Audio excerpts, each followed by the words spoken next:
नमस्कार भक्तों, आज मैं आपको सुनाने जा रहा हूँ भगवान शिव की एक ऐसी रहस्यमयी कथा जो न किसी पुराण में लिखी है न किसी ग्रंथ में मिलती है। यह कहानी है उस रात की जब स्वयं महादेव ने सोचा था कि वे सृष्टि छोड़ देंगे। यह कथा है एक ऐसे बालक की जिसकी भक्ति ने शिव को शून्य बनने से रोक लिया। यह कहानी बताएगी कि शिवरात्रि केवल उपवास की रात नहीं, बल्कि वह रात है जब अंधकार में भी आशा जन्म लेती है। तो अपनी आंखें बंद करो, मन को शांत करो और चलो मेरे साथ उस रहस्यमयी शिवरात्रि की ओर जहां काल भी कांपता है और भक्ति जीत जाती है। हर हर महादेव। बालक की पुकार।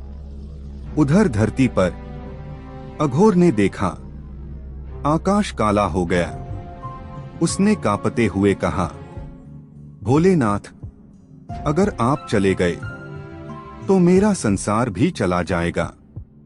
उसने अपनी उंगली काटी और शिवलिंग पर रक्त गिराया।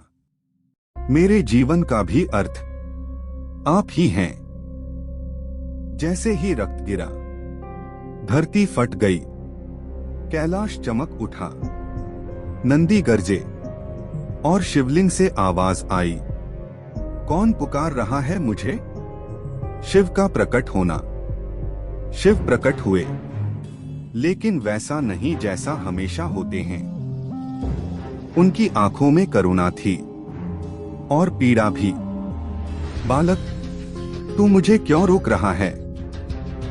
अघोर बोला, अगर आप नहीं तो भक्ति किसकी करूं? शिव चुप हो गए। पहली बार महादेव मौन में रो पड़े। अधूरा रहस्य।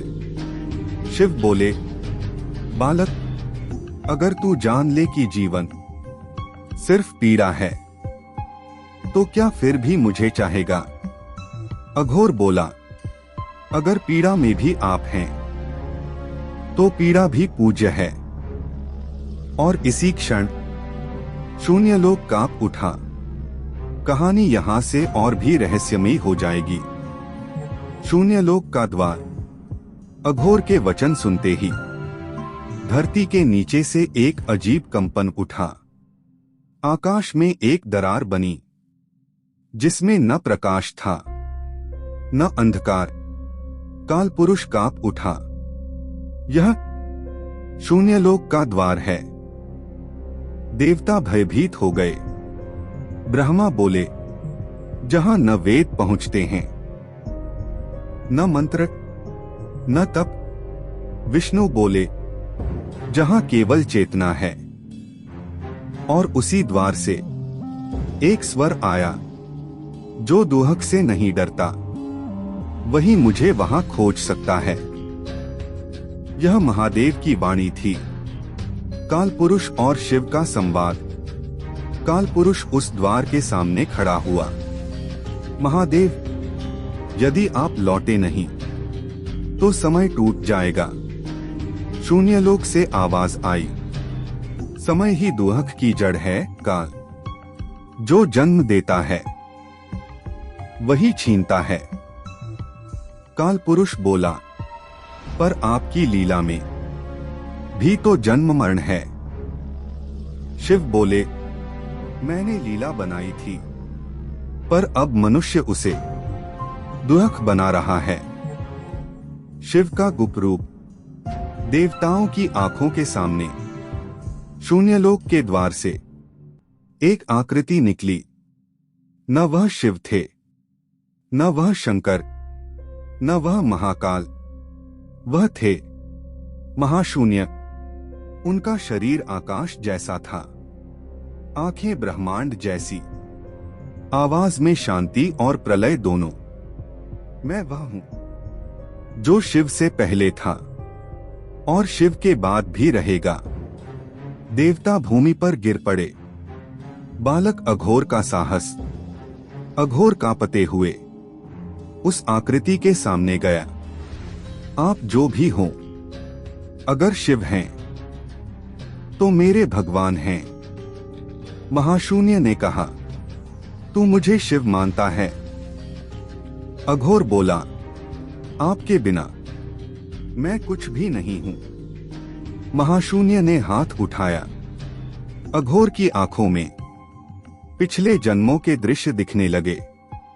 वह कभी राजा था, कभी दासी, कभी पशु, कभी ब्राह्मण, कभी राक्षस। देख, जीवन बदलता है, दुख नहीं। अघोर बोला, पर हर जन्म में मैंने आपको ढूंढा। पार्वती का प्रवेश।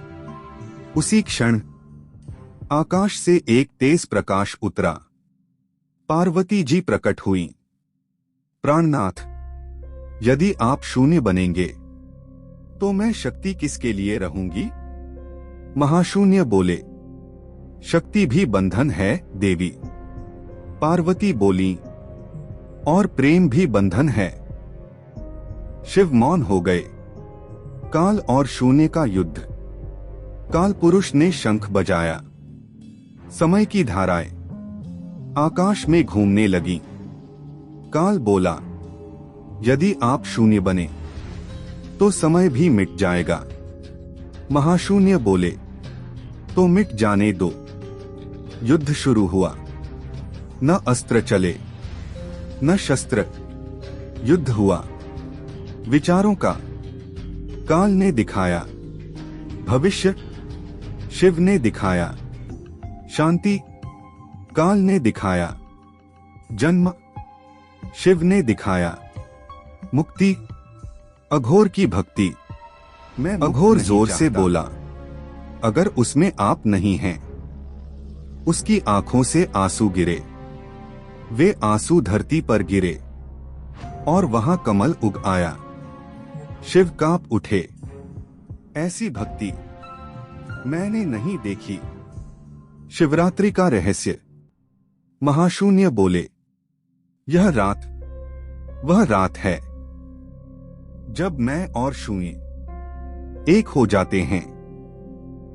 पर यह रात वह भी है जब एक बालक मुझे संसार से बांध लेता है।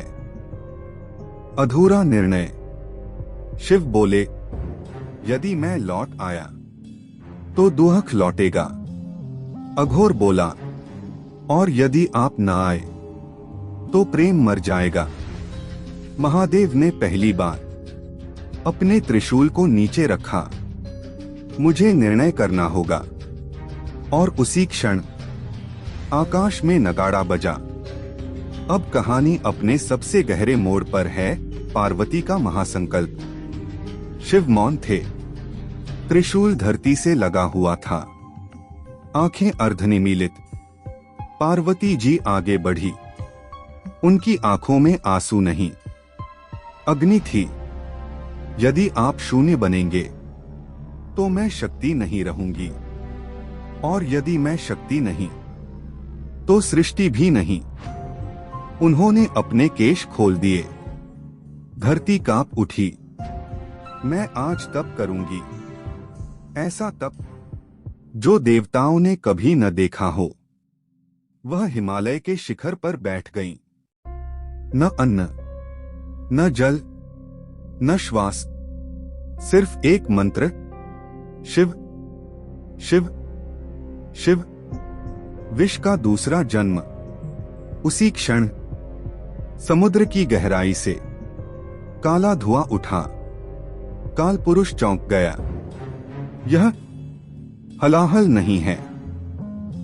विष्णु बोले, यह नया विष है। दुहक विष। यह विष मनुष्यों के आंसुओं से बना था। हर पीड़ा की बूंद इसमें मिल गई थी। वह विष आकाश की ओर बढ़ने लगा। यदि वह फैल गया तो सृष्टि रोना बन जाएगी। नीलकंठ का दूसरा जन्म। देवताओं ने पुकारा, महादेव अब निर्णय की घड़ी है। शिव ने नेत्र खोले। यह विष मैं नहीं पीऊंगा तो कौन पिएगा? उन्होंने वह दुहक विष अपने कंठ में रोक लिया, लेकिन इस बार उनका कंठ नीला नहीं हुआ, उनकी आंखें नीली हो गईं, क्योंकि यह विष देह का नहीं, आत्मा का था। अघोर का दिव्य रूप। अघोर यह सब देख रहा था। उसके भीतर कुछ टूट गया। यदि शिव दुहक पी सकते हैं तो मैं क्यों नहीं? उसका शरीर प्रकाश बन गया। वह बालक नहीं रहा, वह बन गया भक्ति पुरुष। उसने हाथ उठाया और बोला, मैं आपका दुहक बांटूंगा। उसके शरीर से किरणें निकली और विष हल्का होने लगा। शिव चकित रह गए। तू साधारण बालक नहीं था। अघोर बोला, मैं वही हूं जो हर युग में आपको पुकारता है। शिव का सबसे बड़ा भय। शिव बोले, मेरा भय मृत्यु नहीं, नरक नहीं, मेरा भय है कि मनुष्य मुझे भूल जाएगा। अघोर बोला, जो दुहक में आपको याद करे वही सच्चा भक्त है। शक्ति और शिव का मिलन। पार्वती का तप अब अग्नि बन गया। उस अग्नि से आकाश उज्जवल हुआ।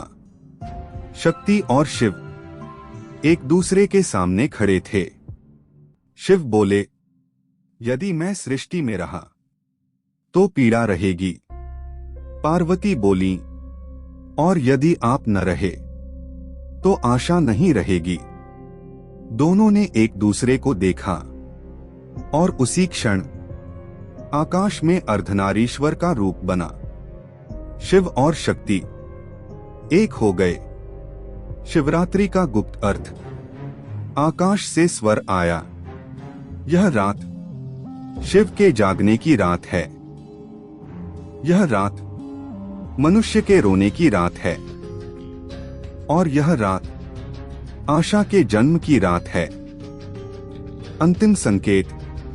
शिव बोले, मैं लौटूंगा, पर एक शर्त पर। देवता चौंक गए।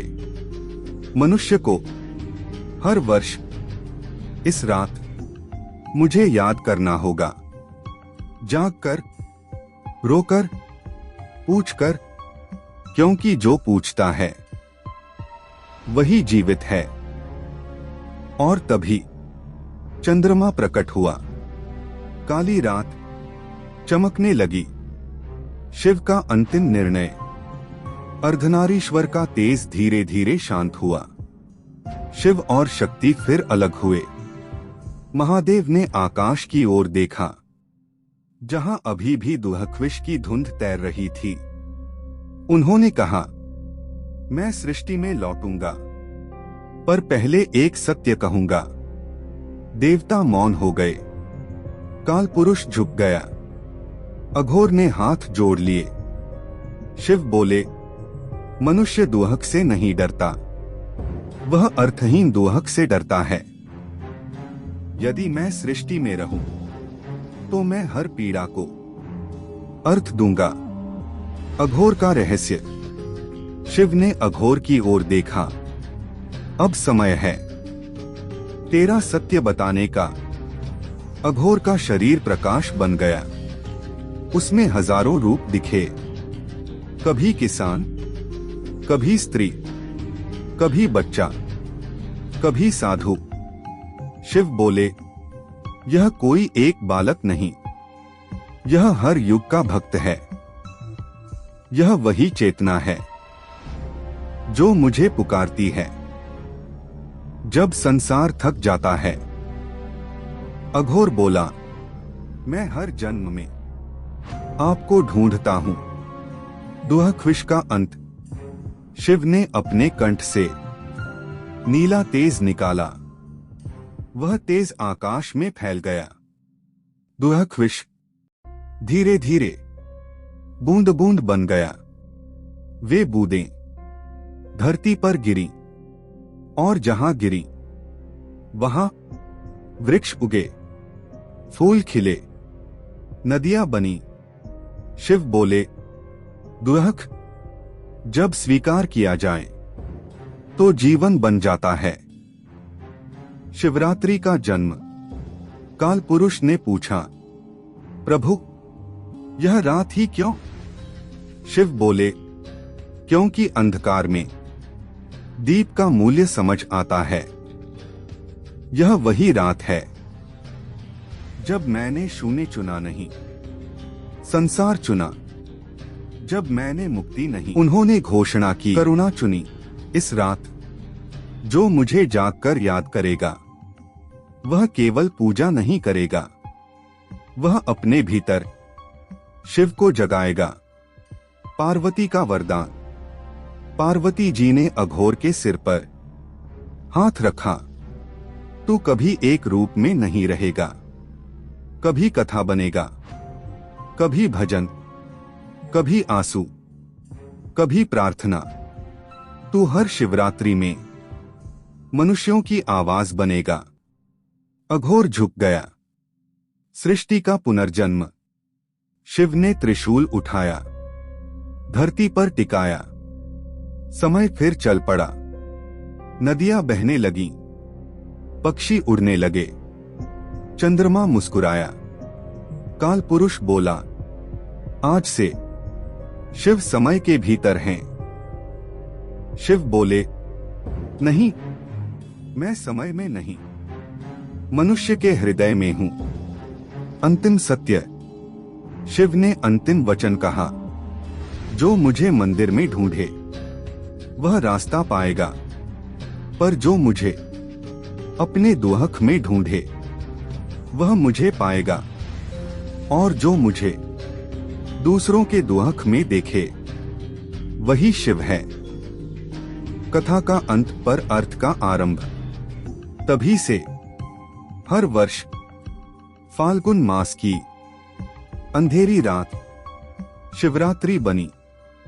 यह वह रात है जब शिव जागते हैं और मनुष्य अपने भीतर झांकता है। अंतिम पंक्ति। शिवरात्रि वह रात है जब शून्य भी प्रेम बन जाता है। तो भक्तों, यह थी शिवरात्रि की वह अनसुनी कथा, जहां महादेव ने शून्य नहीं, करुणा को चुना, जहां दुहक विष बनकर आया और भक्ति अमृत बन गई, जहां एक साधारण बालक ने सिद्ध कर दिया कि सच्ची भक्ति ईश्वर को भी बांध सकती है। यही कारण है कि शिवरात्रि केवल पर्व नहीं, एक जागरण है अपने भीतर के शिव को जगाने का। अगर आपको यह कथा दिल तक पहुंची हो तो इसे दूसरों तक जरूर पहुंचाइए, क्योंकि संभव है किसी के अंधकार में यह कहानी दीपक बन जाए। मैं आपसे विदा लेता हूं महादेव के इस वचन के साथ, जो दूसरों के दुहक में मुझे देखे वही सच्चा शिव है। हर हर महादेव। उन्होंने घोषणा की, इस रात जो मुझे जागकर याद करेगा वह केवल पूजा नहीं करेगा, वह अपने भीतर शिव को जगाएगा। पार्वती का वरदान। पार्वती जी ने अघोर के सिर पर हाथ रखा। तू कभी एक रूप में नहीं रहेगा, कभी कथा बनेगा, कभी भजन, कभी आंसू, कभी प्रार्थना। तू हर शिवरात्रि में मनुष्यों की आवाज बनेगा। अघोर झुक गया। सृष्टि का पुनर्जन्म। शिव ने त्रिशूल उठाया, धरती पर टिकाया। समय फिर चल पड़ा। नदियां बहने लगीं, पक्षी उड़ने लगे, चंद्रमा मुस्कुराया। काल पुरुष बोला, आज से शिव समय के भीतर हैं। शिव बोले, नहीं, मैं समय में नहीं, मनुष्य के हृदय में हूं। अंतिम सत्य। शिव ने अंतिम वचन कहा, जो मुझे मंदिर में ढूंढे वह रास्ता पाएगा, पर जो मुझे अपने दुहक में ढूंढे वह मुझे पाएगा, और जो मुझे दूसरों के दुहक में देखे वही शिव है। कथा का अंत पर अर्थ का आरंभ। तभी से हर वर्ष फाल्गुन मास की अंधेरी रात शिवरात्रि बनी। यह वह रात है जब शिव जागते हैं और मनुष्य अपने भीतर झांकता है। अंतिम पंक्ति। शिवरात्रि वह रात है जब शून्य भी प्रेम बन जाता है। तो भक्तों, यह थी शिवरात्रि की वह अनसुनी कथा, जहां महादेव ने शून्य नहीं, करुणा को चुना, जहां दुहक विष बनकर आया और भक्ति अमृत बन गई, जहां एक साधारण बालक ने सिद्ध कर दिया कि सच्ची भक्ति ईश्वर को भी बांध सकती है। यही कारण है कि शिवरात्रि केवल पर्व नहीं, एक जागरण है अपने भीतर के शिव को जगाने का। अगर आपको यह कथा दिल तक पहुंची हो तो इसे दूसरों तक जरूर पहुंचाइए, क्योंकि संभव है किसी के अंधकार में यह कहानी दीपक बन जाए। मैं आपसे विदा लेता हूं महादेव के इस वचन के साथ, जो दूसरों के दुहक में मुझे देखे वही सच्चा शिव है। हर हर महादेव।